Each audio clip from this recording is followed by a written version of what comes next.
Armory Disc Golfers, welcome back to another video. Today is either going to be really basic or completely game-changing because we're going to be talking about how to set yourself up for success on the tee pad. Let's get into it.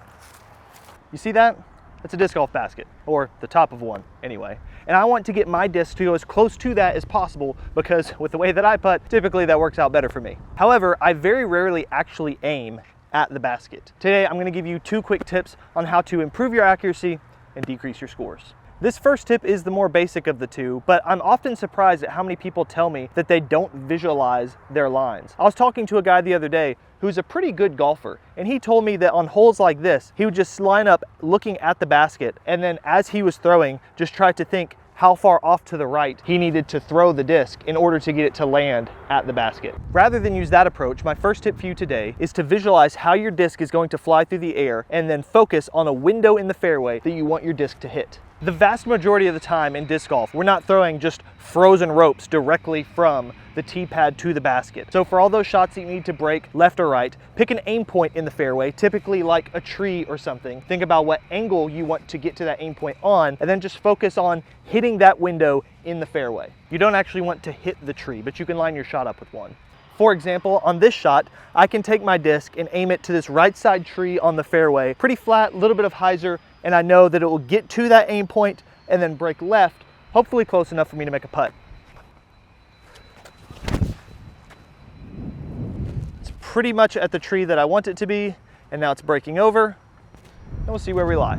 I was pretty well lined up with this tree, I hyzered in front of it, and now I just have a short putt. I didn't throw that shot by thinking, I want to get to the basket, so let me yank it over here. I set an aim point in the fairway and then set up my throw into a linear, therefore consistent path to get to that aim point, and then trusted the disc to do the work from there.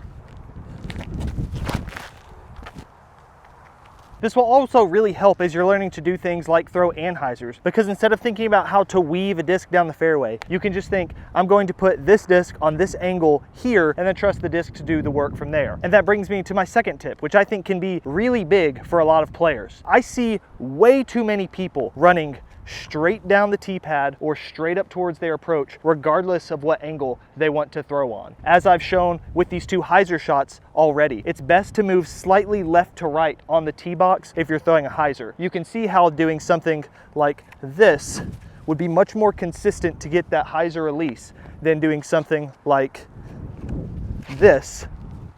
And similarly, with anhyzers, you want to move slightly from right to left as you go up the tee pad. Don't just run straight down the tee pad like a runway every single time, or you'll set yourself up for failure.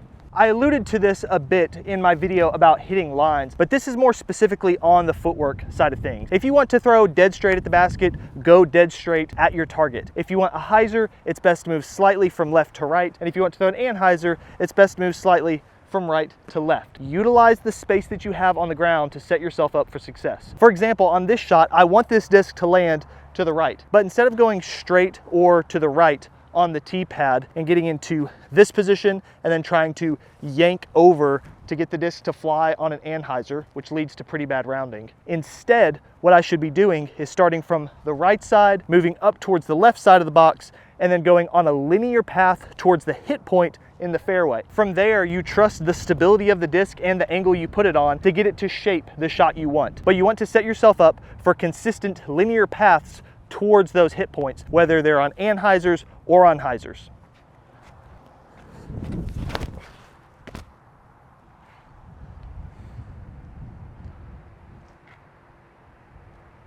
So there's a couple quick hitters to help you improve your aim and hopefully decrease your need to make some big putts. If these videos helped, check out some of these other ones here. And if it's the arrow, not the archer, then check us out at armorydiscgolf.com and equip yourself for whatever the course may throw at you. Thank y'all so much for watching, and I'll see you in the next one.